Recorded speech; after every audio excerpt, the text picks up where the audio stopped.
Hey, we're back on. Um, yeah, I lost Ryan's comment there, which was a good one. Trading for Maxi Rudy. Well, all right. Well, sorry, folks. So, if you joined us, we were playing via some, some highlights of Twitter and stuff like that. But I guess, I guess that YouTube doesn't like that. So, sorry about that, YouTube. Uh, um, we're still figuring this thing out and trying to make this work.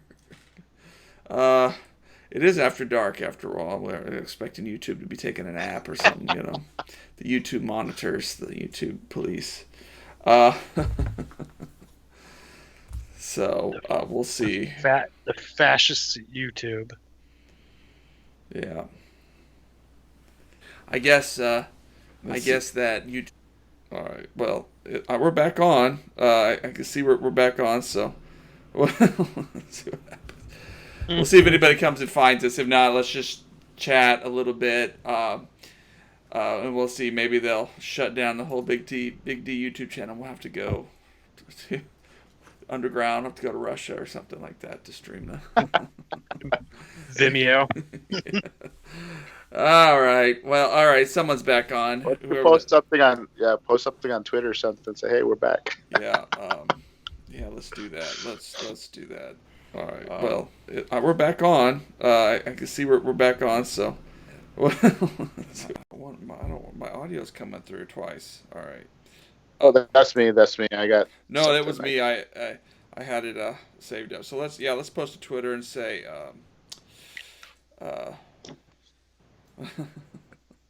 Do over? Is that what this is? Big D after ban. Yeah.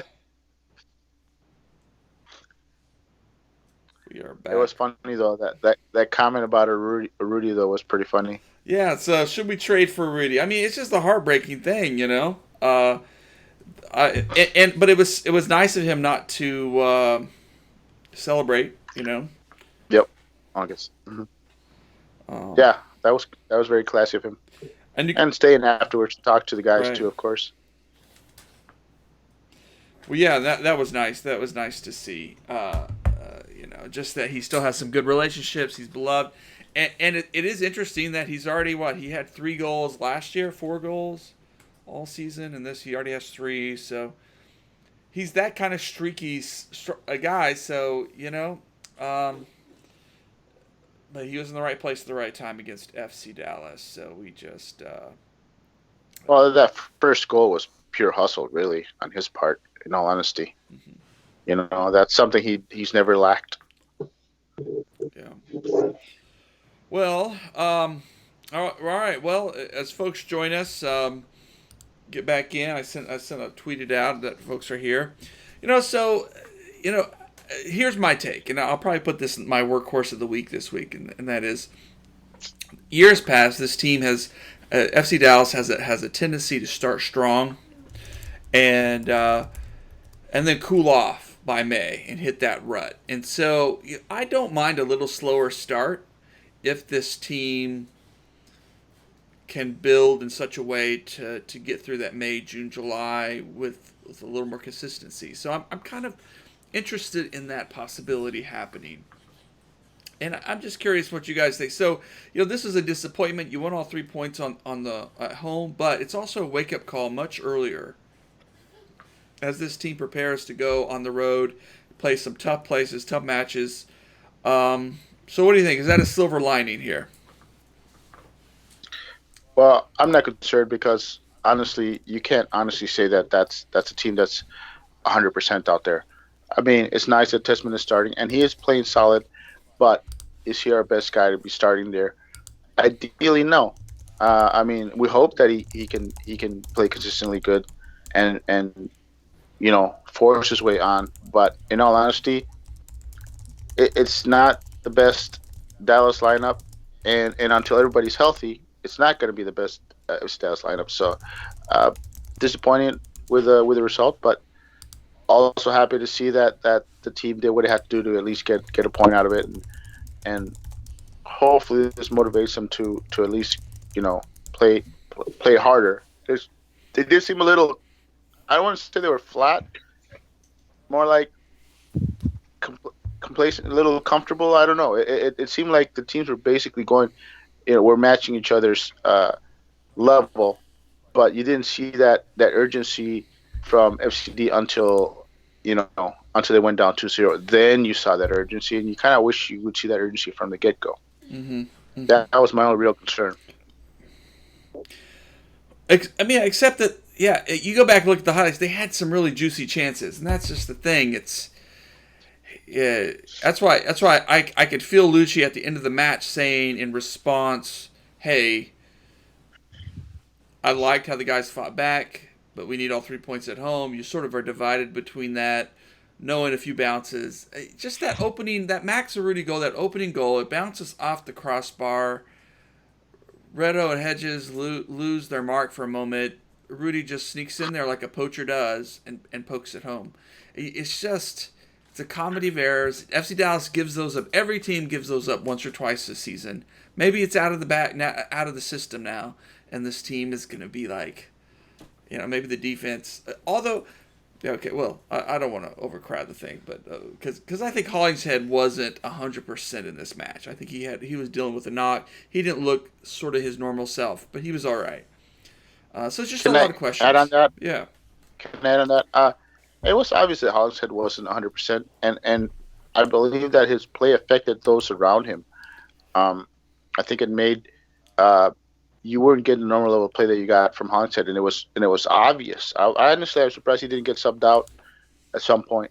But then again, they wanted offense, So, but you could just tell he was off, and you have to think that affected, Fafa in some form, and probably the other midfielders around him, to some extent. You could just tell throughout the match that he was not his usual self, and you wonder why he even started. Is that something negative against Nelson? I expected Nelson to start. I did too, but there's just a lot of questions there. How this roster is going to do. Jack thinks our buddy Jack is on with us. Jack asks, "What is to Jose?" But we'll hit it up with Ben too. What is Dallas's best lineup? 2 games into the season. Well, Gosh. Well, if you're looking at the current, I think you saw our best lineup out there right now with the bodies available. But if you're talking ideal with everybody healthy, then now you're talking Acosta instead of Tessman. I'm still I like what I see from Fafa, but I'm still not sold on him. I like his hustle, but to me, he's just a guy running straight forward really fast and not doing much once he gets to the, he shows a lot of flash, he shows a lot of hustle, but he's not actually creating anything as far as I'm concerned. So as far as I'm concerned, if you could take him and mash him with Santi and take both of the best traits, we'd have the guy we want. But I think that position is going to be depending on the opponent. I think you're going to see Santi get some starts depending on who we're playing. And I'm not sold on Fafa. I like his hustle, but I don't know. As far as that, I think Paxton over Ferreira. I'm sorry. I mean, as far as creative purposes, so I think you got the back line is correct.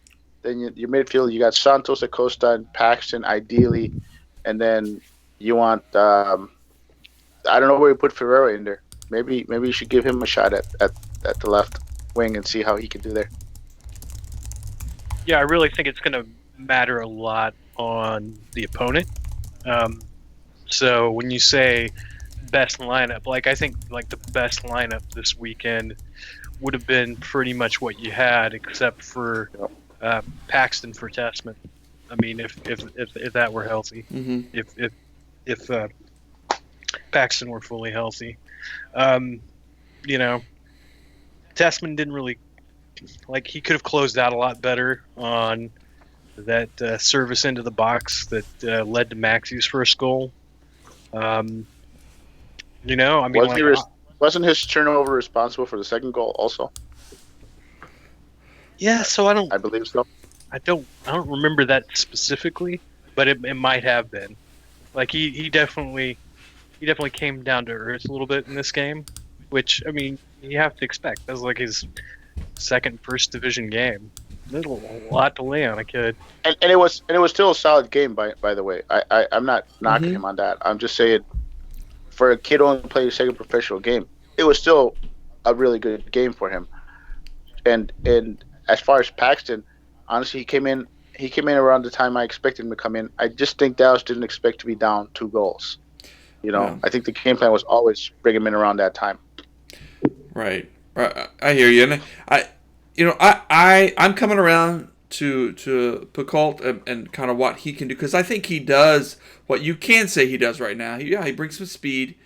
He does help stretch the field a little bit on that left side, whereas as Mosquera just continually moves in, he kind of pinches in, and that can be okay with an overlapping guy like Hollingshead, but uh, Mosquera also seems just to want to take people on one-on-ones, and that works for what My it is. well, But my argument here is that you want a guy who's going to try to break down a 5-man lineup as opposed to a guy that's going to try to blow past it.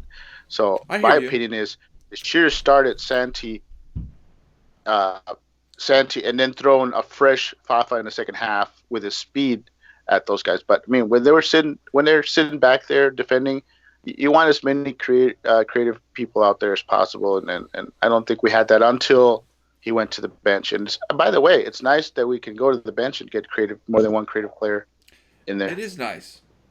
And that's also why it'll be interesting to see. Okay, Costa gets healthy, he comes back in. Maybe he starts over Tessman. Maybe Paxton then takes the place of Ferreira, and Jesus comes off the bench um, for an interesting tactical situation. There's so this team, and Pepe. We haven't talked about Pepe. What right now it looks like he'll be a super sub kind of guy for a while yet, maybe until the Open Cup or something. But you do this team has some options all over the field, and Cervania, we didn't even he hasn't touched the field yet, and so it'll be interesting to see. I am really excited to see what Santos and Acosta could do together as a pairing, if that's even the best pairing. I mean, it may not be. Yeah. Actually, I wanted to add on that is people maybe they don't get excited as us when you say, oh, Acosta is coming and he'll be healthy, but he played out of position most of last year. Not his best position, not in the box to box, number 8. And now he'll have that chance. He'll have that chance to play his ideal position. And I think I'm kind of excited to see when he gets healthy and see what he can do, with a guy like Santos behind him. So, yeah, I mean, I think you'll see a completely different Acosta than you saw last year, and people will be like, where was this last year? Mm-hmm. Well, he was kind of playing a little bit out of position last year, and he could do that position, but it wasn't his best position. And I think that's what right now Lucci needs to find out what the best position is for everybody. And it's early in season. Yeah. It's going to take a while. Well, the next couple of weeks take them up to New York, and then to Seattle on the road. So it's going to be a tough spate of games, and I think it still seems like a good time for this team just to keep figuring out lineups. I'm guessing we'll see a 5-3-2 in one of these matches to start the game, maybe something, but I don't know. It's going to be interesting to see how Lucci handles this. Let's shift gears a little bit. Let's talk about Reggie Cannon getting a new contract. A really interesting deal, and The Athletic had a great piece about it this week, basically breaking down the numbers. That the good thing is that in the short term, Reggie doesn't have any more hit on the cap. But if he's still with the team going forward, he gets a nice raise. He gets bonuses or whatever. But the team put this contract together, keeping in mind that he will likely be heading off to Europe either this summer or in the winter transfer window, and he gets bonuses even if that happens. So it's like a win-win contract. Probably one of the more intriguing contracts, I think. I would love for people to compare this to other contracts in MLS for up-and-coming players, because you want to reward a guy like Reggie, who's been awesome for this team and been so steady. But you also want to encourage teams to come in and take him and move him on so he can do what he wants to do and fulfill his dreams. So, what's your take on this, guys? If you had, what's your take? And you think, how long do you think Reggie's going to be with this team? Well, I mean, I think that he does count against the cap, because he probably is no longer an off-budget player. But it said I think the hit isn't any more than he already was on the cap. I just think so. It's not like, yeah. Anyway, it'll be interesting to see the numbers when they come out.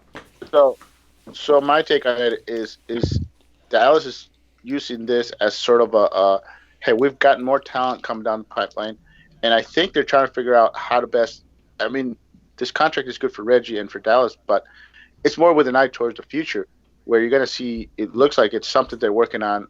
Maybe the next one won't be the same, but it'll have like the same base structure, where they're going to have all these young guys that sure they want to get paid now, but maybe they want to go play elsewhere, and this shows them, hey, come play for us. We're gonna pay you, and then we're gonna structure the contract in a way that it encourages us to not keep you here, for your betterment and for our betterment.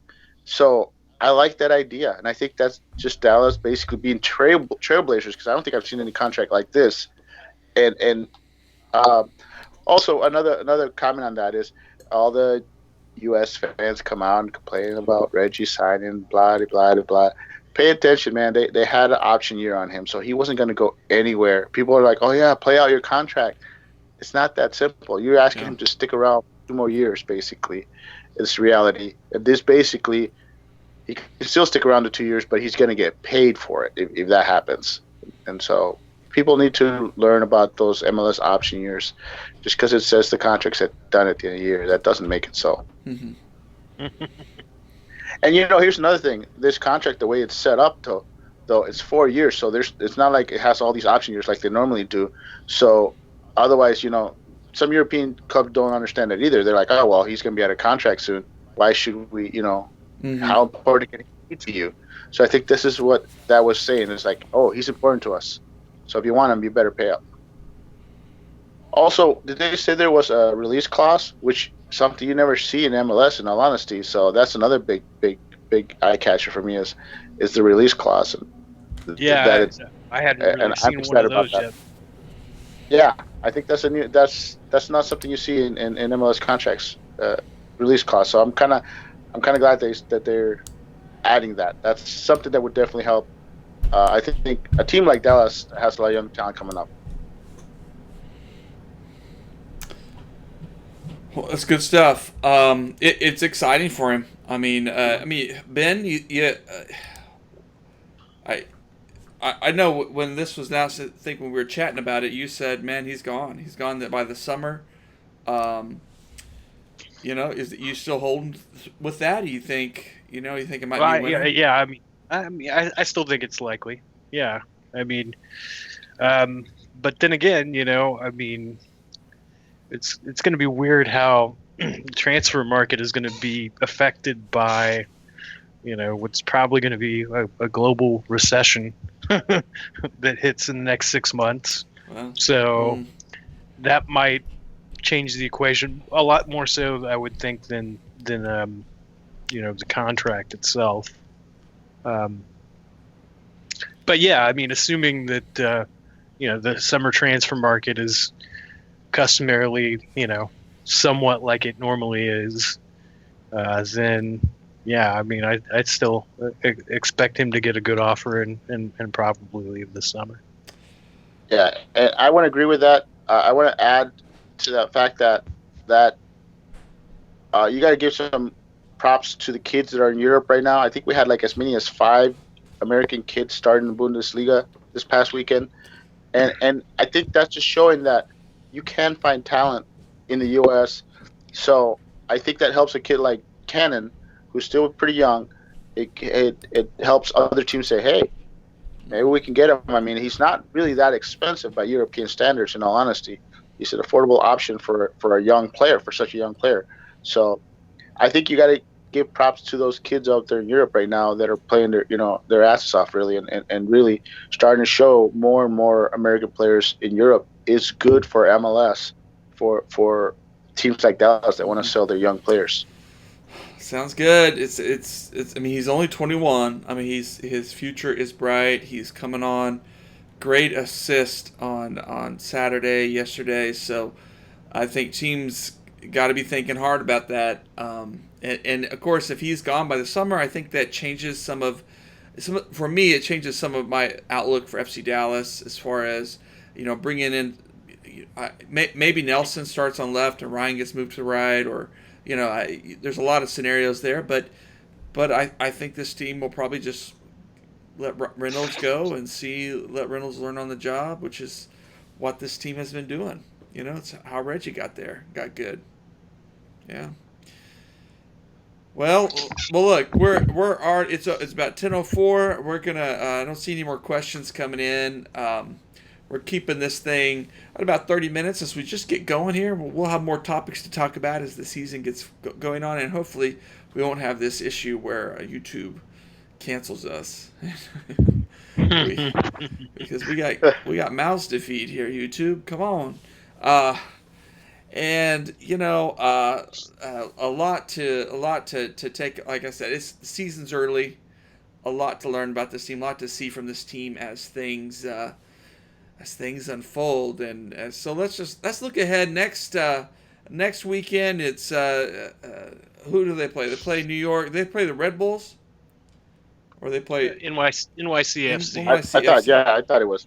And they're catching them at an opportune time because that'll be the second of 4 games in 2 weeks, and they're probably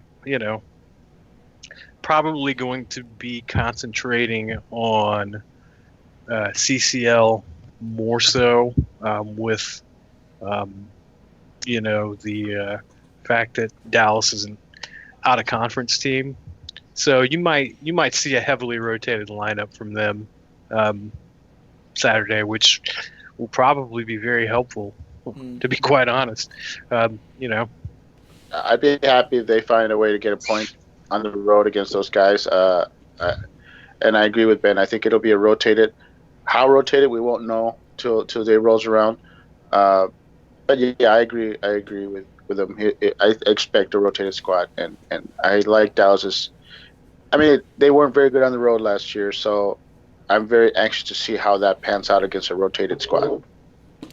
All right, a point would take a little sting out of the home draw. It would, 3 points would be pretty marvelous. And that I don't know if NYC, are they playing still in Yankee Stadium, or I know there's been some CCL issues with that. So but when they play there, it's just a weird configuration. They're still playing in Yankee Stadium, but I believe the reason they're having to play their games at Red Bull Arena is because they don't want them playing 2 games in a week in Yankee Stadium because of all the extensive work that the field received. Okay. So it's a technicality. Okay, that's helpful to know. Because that's the other thing about that place. Playing in Yankee Stadium is it's a small field, so just weird things happen. It's a weird, and we'll see whether FC Dallas can take benefit of that and get some bounces. They're due some bounces already at this point in the season. Well, good. Well, thanks for everybody for joining us tonight. We will be back next Sunday. We're doing these Sunday nights, and you can follow. Certainly check out BigDSoccer.com. We'll always post a Sunday reminder of what's coming up, that we're having the show, and we'll continue to learn and modify and get better at this as we switch over, and hopefully next time YouTube will be a little more generous with us, a little more graceful with us, and we'll figure things out. But I'm going to risk it anyway here and throw up a little.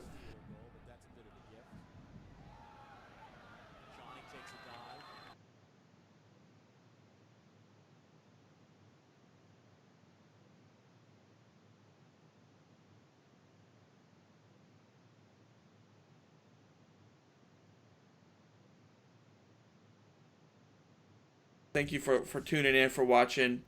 And remember, don't be like Breck. Don't kick the balls at referees. Referees are human beings too. All right. All right. Have a good night. We'll see y'all soon. Ciao, everybody. Ciao. Good day.